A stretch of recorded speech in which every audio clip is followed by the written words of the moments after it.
ബഷീറിന്റെ ജന്മദിനമാണ്. ബഷീറിന്റെ ജന്മദിനത്തില് ബഷീർ ഇങ്ങനെ വിശന്നിരിക്കുകയാണ്. വിശന്നിട്ട് ഇങ്ങനെ ഇരിക്കുകയാണ് ജന്മദിനത്തിന് അന്ന്. അപ്പോഴാണ് മെതിയടി വിൽക്കാൻ വേണ്ടിയിട്ട് ഒരു 8-9 വയസ്സൊക്കെയുള്ള ഏകദേശം പ്രായം തോന്നിയിട്ട് 2 കുട്ടികൾ കടന്നു വരാം. കടന്നു വരുന്ന സമയത്ത് ബഷീറിനോട് ചോദിച്ചു, ഇതാ മെതിയടി വേണോന്ന് ചോദിച്ചു. ബഷീർ പറഞ്ഞു, അല്ലേ വിശന്നിരിക്കുകയാണ്, ക്യാഷ് ഇല്ല. 3 അണാണ് മെതിയടിക്ക് പറഞ്ഞത്. 3 അണാണ് ആ കുട്ടികൾ പറഞ്ഞത്. ബഷീർ അതിന് തിരിച്ചയച്ചു. കാരണം ബഷീറിൽ ഭക്ഷണം കഴിക്കാൻ പോലും പൈസ ഇല്ലാതെ തിരിച്ചയച്ചു.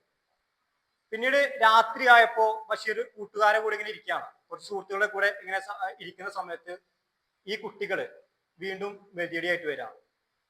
മെതിയടിയായിട്ട് വരുന്ന സമയത്ത് അവരെ കയ്യിൽ രാവിലെ കണ്ട അത്രത്തോളം മെതിയടി ഉണ്ട്. മെതിയടി എന്ന് പറഞ്ഞാൽ മനസ്സിലായില്ലേ, കാലിലിടുന്ന സാധനം.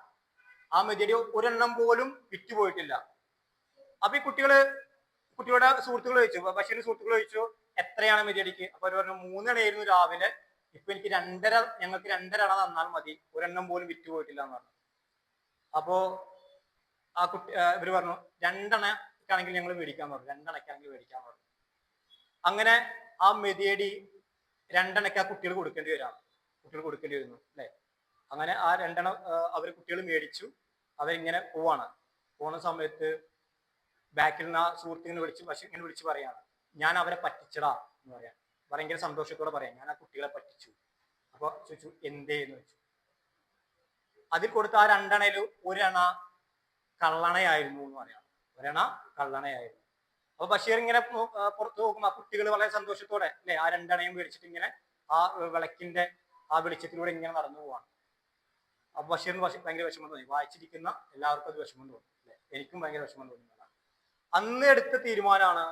നമ്മളെടുത്ത തീരുമാനമാണ് ഒരാൾ പോലും മനഃപൂർവ്വം എന്ത് ചെയ്യാൻ പാടില്ല, ഞാൻ കാരണം പറ്റിക്കപ്പെടാൻ പാടില്ല എന്നുള്ളത് ആ വായനയിലൂടെയാണ്. മനസ്സിലായില്ലേ?